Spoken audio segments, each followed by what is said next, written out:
Hello everyone. Today I'm responding to 3 shorter videos from a channel named Defying Probability. All her videos are short. In fact, these are the longest ones I could find. The first video is called Where is God? Before we get into it, I want to thank my patrons Benjamin Johnson and Michael McConnell.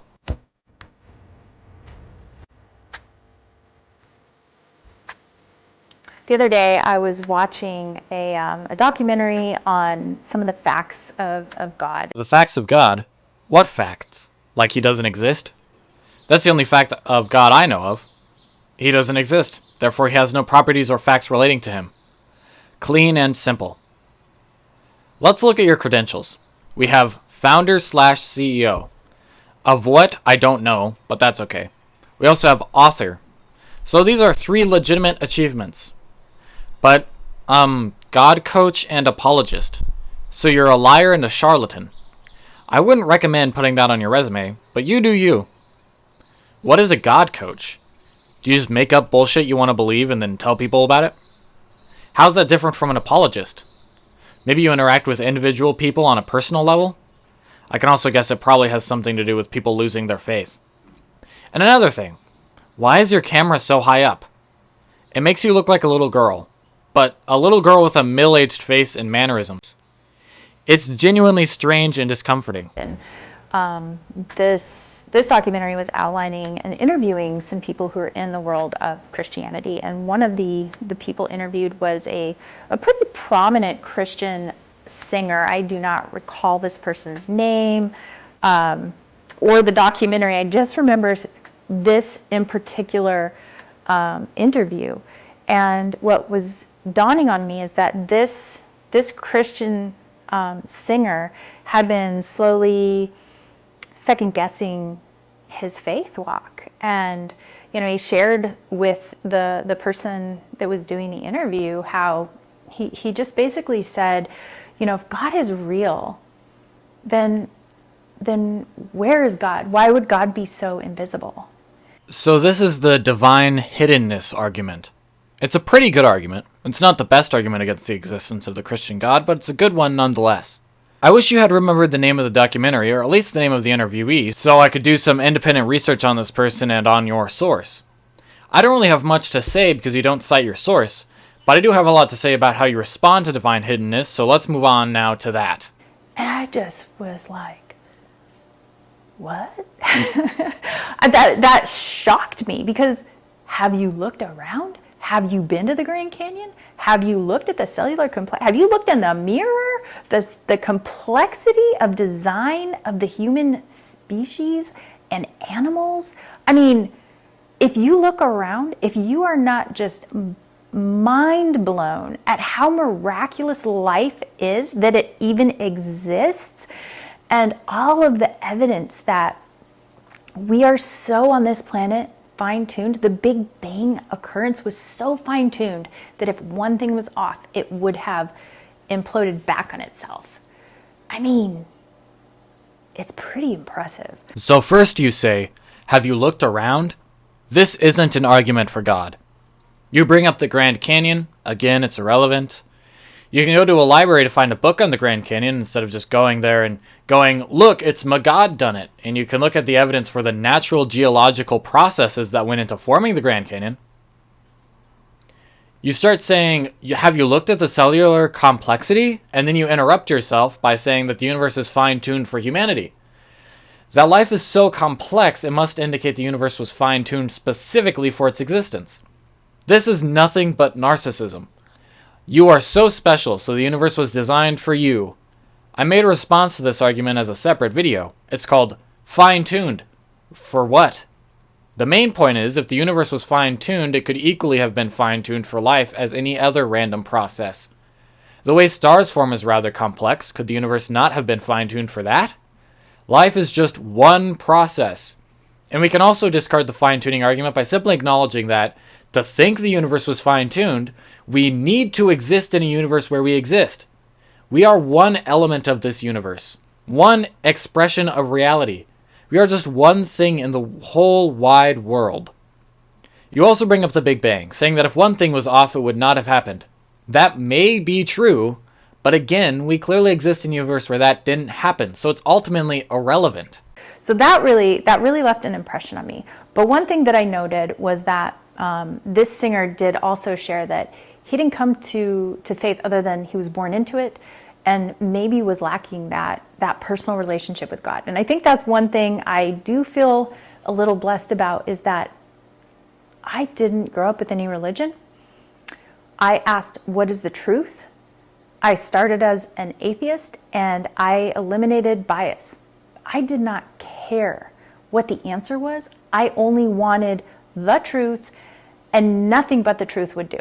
It's incredible that all apologists started out as atheists, or used to be atheists, or some variation on that. It's just amazing that none of them just so happen to always be Christians, continuously and non-stop, especially considering the amount of Christians who were raised as Christians compared to those who weren't. Or, they're lying to gain credibility, so you're more likely to believe them. But no, I'm sure these are just swell, honest folks who genuinely started out in my position and genuinely eliminated bias and blah, blah, blah. That's why they have such great evidence. Great evidence like, have you looked at stuff? I don't know, it was God. And I'd feel sad if God wasn't real. I might even go out and stab someone to death. Therefore, God does exist. So, looking into the science and the facts and the historical validity, all of that made sense. And only then was I open to cultivating that personal relationship with God. Give me one fact. Give me one piece of evidence that makes Christianity more likely than any other explanation. You know what? I'll be generous. Give me one piece of evidence that makes theism more likely than a non-theistic answer. One thing, one singular thing. Right now, I have reason to actively believe your claim is false. You have such good evidence, so many historical and scientific facts. I just want one of them. You really should be able to name upwards of 20, but I just ask for one piece of evidence. Again, I'm being nice. It doesn't have to support Christianity specifically, just theism. There is no evidence you can present. I've searched high, low, under, over, around, through, across, left, right, center, and behind me, and I've never seen anything even hinting that your idea is in the realm of possible, let alone true. But maybe I missed something. Maybe you can finally convert me. So go ahead. Give me something, anything, to bring me closer to God. But I predict that you not only won't, but can't, because God doesn't exist. Christianity is false, and you live in a fairy tale wishful thinking land where dead wizards can bring back an entire city's population, and an entire culture can be turned to salt because a grumpy bearded man in the sky didn't like how they wanted to have sex. So, just some things to think about. But if you're losing hope or just feeling a little down, and you want to be re-inspired, go into nature. Go into your own nature. I mean, just thanking God for what you have within yourself is amazing. Because not only does God create all these possibilities here, God has also created possibilities within you. And those are God's human virtues. So all of those amazing virtues, compassion, grace, forgiveness, there's so many. Generosity. I have a list. I like making lists. So just remember, there are possibilities that God has planted within you, and God will help you activate those as you begin to cultivate that relationship and walk closer with Him. Yeah. So that was that video. The next one is called Observational Evidence for Being Created. Is there any evidence that we were created in God's image? No. There isn't. There is evidence that we are evolved animals, more akin to our relatives like chimpanzees. We are apes. We are monkeys. We are primates. We are mammals. We are animals. We are eukaryotes, etc. This is demonstrable. The evidence holds up. And if you don't think it does, I recommend that you look into it further. There is no evidence that a God exists or that we are similar in any way to such an entity. Richard Dawkins once said, "If you meet somebody who claims not to believe in evolution, that person is ignorant, stupid, or insane." He is absolutely correct. The evidence is so strong for evolution by natural selection that you must either not know the evidence, be actively ignoring the evidence, or have no mind whatsoever for such things as evidence and factual statements. I say yes. Not only that, I see evidence everywhere, even as a devout atheist. Quote, devout, committed or devoted to religion or to religious duties or exercises, unquote. The term devout does not describe atheism. It cannot. As I pointed out before, I doubt you were really an atheist in the first place. But granting that you were, you never were a devout atheist because that adjective cannot apply to the philosophical position of atheism. Stop trying to demonize us by claiming we are like you. We already know your religion is evil. You don't get to try to drag us down to your level. Knock it off. There was something about evolution that didn't quite add up. And now looking back, I go back to Genesis 1:27. So God created man in his image. This is really fascinating to me because I was thinking about, if we're created in God's image, then it makes sense that if you look all around, we also create. We are obsessed with new inventions, technology, progress, you name it. And I was looking at the difference between what people create and what the animal kingdom creates. If a beaver could hear you, understand your words, and punch you, I'm sure it would. You just put down every single beaver dam, rabbit hole, bird nest, every termite hill and ant hill, every beehive and wasp hive, every intricate spider web, the nighttime nests that chimpanzees create, and many, many more animal structures as not really structures because you are a particularly narcissistic human. Structure building is a rather niche ecological niche. It's not a common trait because it's not that useful for most animals, but occurs in many more animals than just humans. To imply that humans are the only ones who truly create anything is astonishingly arrogant. It's narcissistic. You aren't special. Humans are not special. Humans are hairless monkeys. Hairless monkeys that, on their own, are terrible at survival. Hairless monkeys that require other hairless monkeys for basic survival skills that many other animals are able to do on their own. If you put a chimpanzee and a human in the same forest alone, both are going to do poorly, but the human is, 9 times out of 10, going to do worse than the chimpanzee. The supposed supremacy of humans is, first off, mainly because of insider bias, and secondly, because of emergent adaptations from direct adaptations to specific ecological niches. First of all, animals use tools to eat. They nest, they tunnel, they burrow. Now, these may be instinctive. Everything is instinctive. Everything is instinctive. That is how animals work. You have a variety of instincts that led to you making this exact video in this exact way. And if I were a human instead of a demon, the same would apply to me. Yes, your environment affects you. Yes, the information you take in affects you. Birds learn how to build bird nests from their parents. Chimpanzees learn how to build chimpanzee dens from other chimpanzees. Rabbits learn how to build rabbit holes from their rabbit parents. But ultimately, everything begins with instinct. You have the instinct to watch your parents work. You have the instinct to do the same thing when you become an adult. You have the instinct to raise your children the way you were raised. These instincts permeate basically the entire animal kingdom because they are effective strategies for passing on genes. The world cannot work in any other way. Based on the available evidence, this is the only rational explanation. If I am wrong, present the evidence to me. Otherwise, maybe consider changing your opinions and questioning your assumptions. Cellularly, With one single sentence, it becomes clear and obvious to every single person watching who took a high school or even middle school biology class that you have absolutely no clue what you're talking about and that you should keep your mouth shut. Wisdom is shutting up.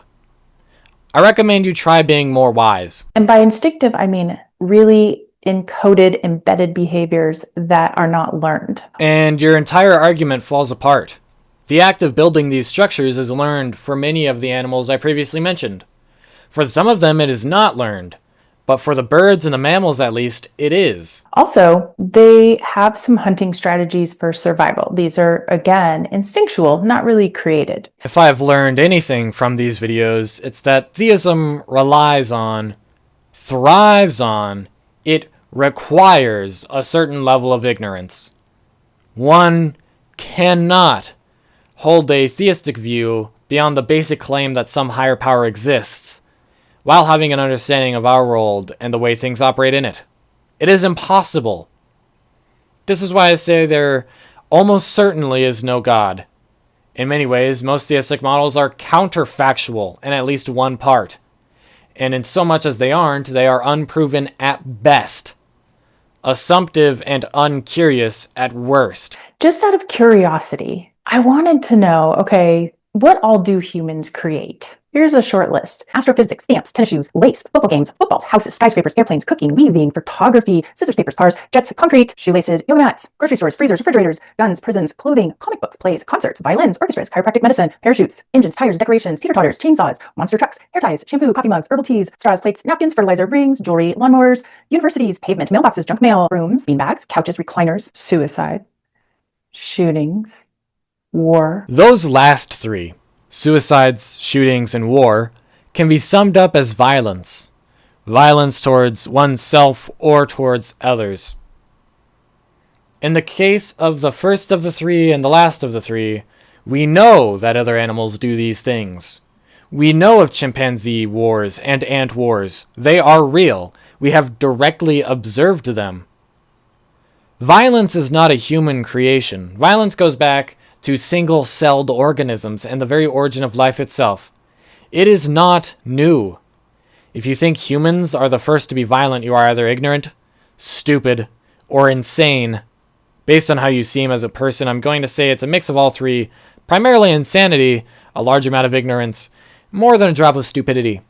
You are uncurious, unserious, unlearned, undereducated, and ill-informed. I do not insult people. If you think I am insulting you, then you should consider changing the type of person you are. I only say what I see. If I call your car red and you find that insulting, you should go to the auto body shop and get it changed. Gift cards, ornaments, checklists, organizers, strings, sewing kits, quantum physics, band-aids, cough medicine, throat lozenges, glasses, slip and slides, hoses, bird feeders, windows, bookshelves, carpets, rugs, brushes, toothbrushes, tractors, skyscrapers, flags, ships, yachts, bridges, pollock, wood chippers, slippers, college, corporations, money, mirrors, showers, tiles, climbing ropes, carabiners, bows and arrows, philosophy, math, algebra, calculus, stress balls, candles, light bulb, emotional intimacy, poetry, art, music, air conditioning, heaters, pots and pans. I don't know if I've repeated myself. I don't think so. Fake breasts, wigs, makeup, cutting boards, washing machines, stairs, bells, licenses, government red tape policies, processes, quality assurance consultants, therapists, coaches, strainers, fruit baskets, taxidermy, radon detectors, fireplaces, bird cages, zoos, HOAs, states, countries, boundaries, best practices, credentials, filing systems, psychotherapy, farming practices, bingo, mosaics, saunas, birthday cakes, theories, weather forecasts, statistics. So I think you get the point. I got the point before you said any of your list. I'm surprised you didn't say language. People love to mention that one.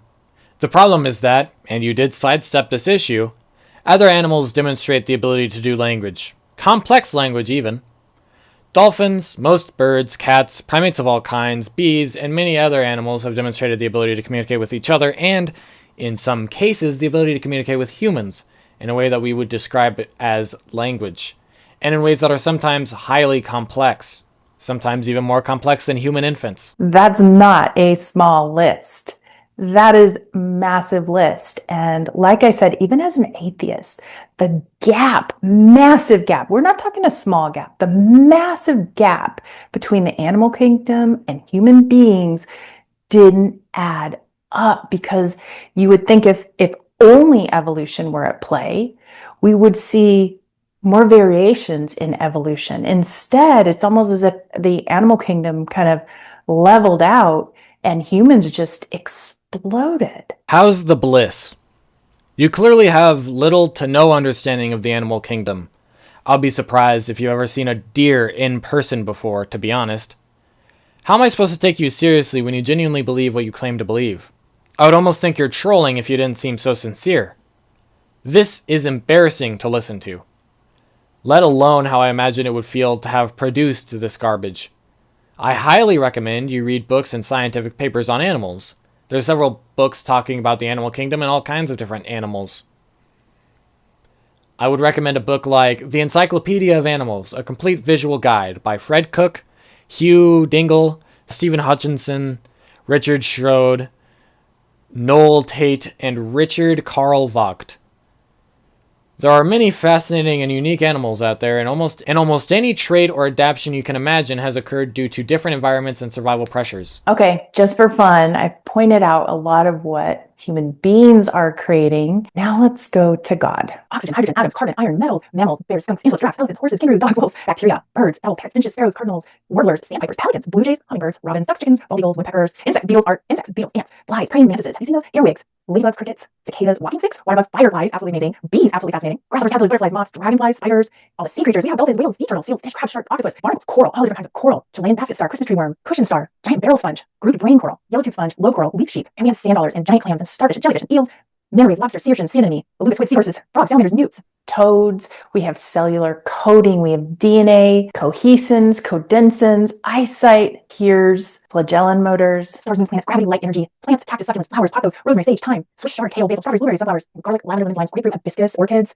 ivy, all the different types of the woods, the walnuts, the laurels, the sycamores, the sequoias, the redwoods, the pecans, the birch, aspen, the pine, the cottonwoods, pistachios, bananas, kidney beans, tomatoes, potatoes, mountains, forests, oceans, human beings, human intelligence, linguistical, logical, mathematical calculations, cognition, emotion, ecosystems, biology, biological design, skeletal, muscular, endocrine, cardiovascular, lymphatic, respiratory, digestive, movement, growth, reproduction, blood clots, healing, signal transduction, fertilization, metabolism, cell differentiation, cell signaling, cell adhesion, adaptation, morphogenesis, circadian rhythms, breath, hunger cues, fullness cues, pain, emotional response. But my favorite is human consciousness and the human virtues that are embedded within human beings. These human virtues are everything from acceptance, acknowledgement, appreciation, authenticity, balance, enthusiasm, ethics, equanimity, excellence, extension, faith, fairness, flexibility, fortitude, forgiveness, generosity, gentleness, hopefulness, humility, humor, imagination, inner peace, inspiration, joyfulness, modesty, nobility, openness, optimism, perseverance, reason, reciprocation, reliability, respect, responsibility, resourcefulness, resilience, restraint, responsiveness, sensitivity, steadfastness, service, sincerity, surrender, sympathy, selflessness, spontaneity, strength, tact, temperance, tenderness, understanding, unity, vision, wholeness, wholesomeness, willingness, wisdom, worthiness, wonder, zeal, and spirit. Cool. Prove it. It's a nice list. Now prove it. It should be easy according to Romans 1:20. So, go ahead. Prove it. So there you have it. To me, being created in God's image is undeniable. Yeah, I'm sure Andrea Yates thought it was undeniable that her kids were going to go to hell. This next video is called 5 Ways to Spend More Time with God.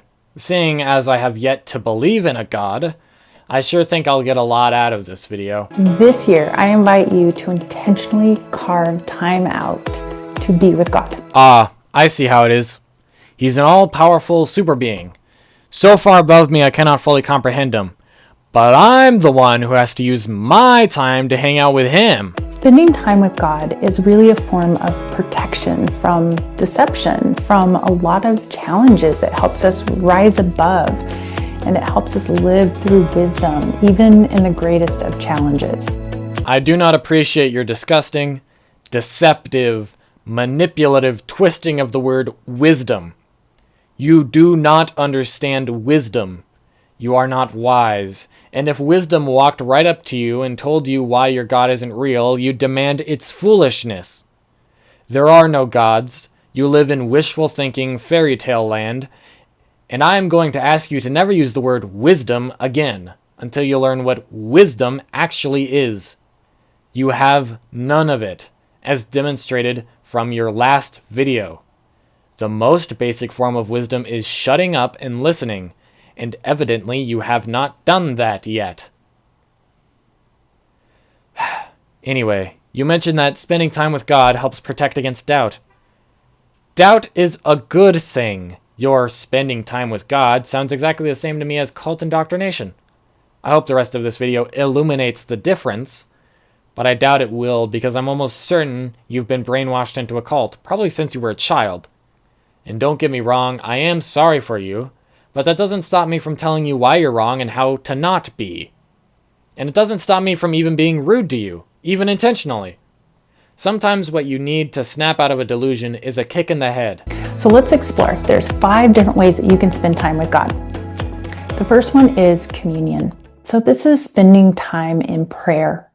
Prayer is how we commune and connect with God directly. Prayer reaches out. It's a turning on a light bulb that alerts God to our needs and desires. He's God. He already knows all of your needs and desires. If he doesn't, he isn't God under the Christian definition. My friend once aptly put it, if a God exists, you have to face the fact that this was all on purpose. If Christianity is true, nothing that happens isn't going according to plan.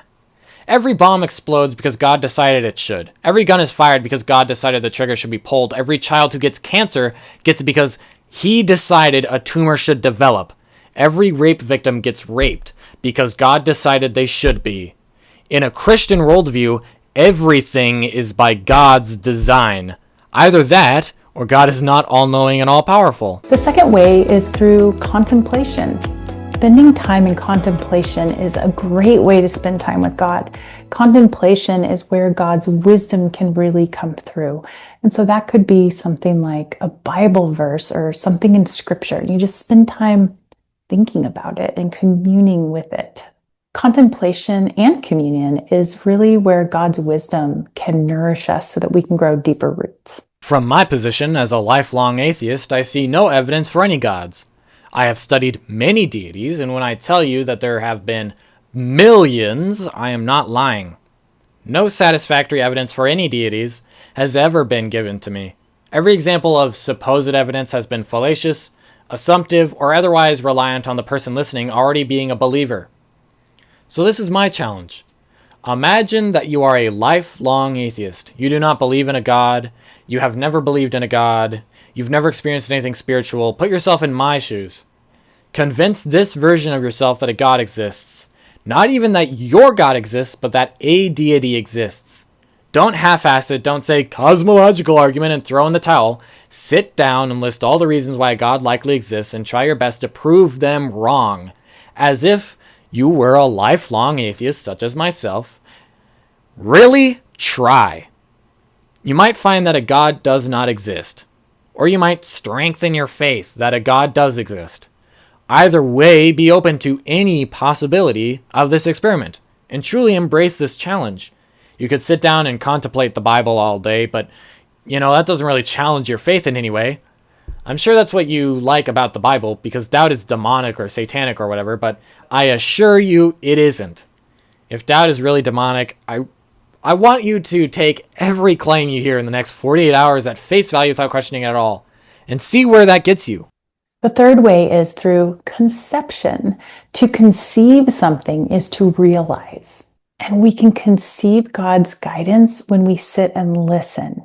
God's guidance is placed on our hearts anytime we ask. The question is, are we listening? Are we spending time and making space for God's guidance to come through and support us? Your internal conception of the outside world is not satisfactory evidence of the verification of claims about the external world. The internal world is irrelevant to the facts of the external world. This should be obvious to all people over age 12. Number 4 is through creation.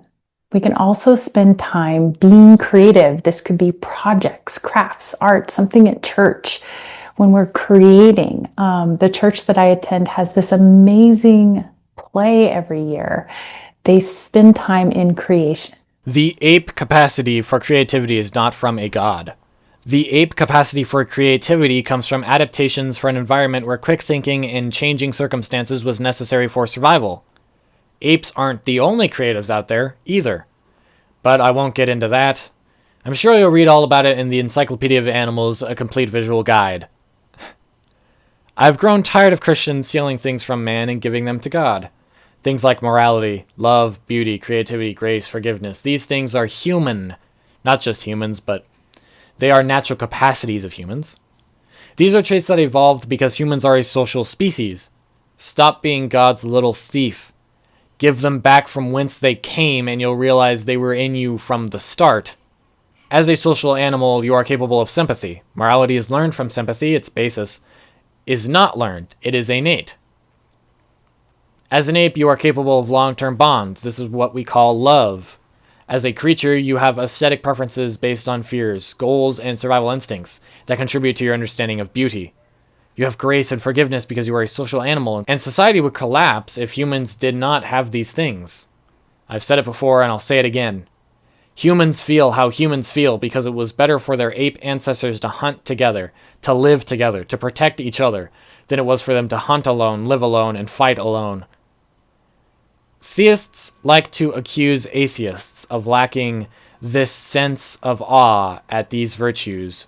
I find the fact that these things evolved out of necessity to be beautiful.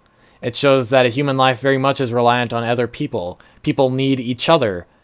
If this was all just a part of some cosmic plan, I would find the whole thing very corporate and bureaucratic, which doesn't make it false, but it would be disappointing.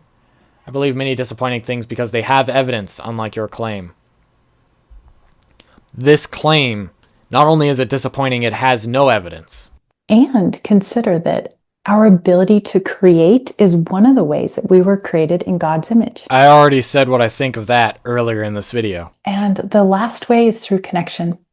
Matthew 18:20 says, "For where 2 or 3 are gathered in my name, there I am in the midst of them." Connecting with others through the love in our heart is another way to be with God. So we're gonna take that away from him. Yeah, I guess I'm done. That was 3 of just a few videos by Defying Probability. I think she is a little crazy, and a lot ignorant. But hey, aren't all Christians? The amount of crazy and ignorant varies, but the same basic formula applies. Anyway, I would like to thank my patrons Benjamin Johnson and Michael McConnell, who are on screen now. And I'd like to say, if you liked this video and watched to the end, you clearly did watch to the end, then contemplate leaving a like and do some communion to figure out if you should subscribe. Be creative with a comment.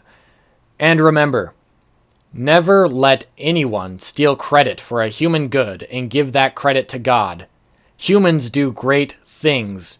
You should not be diminished in those efforts.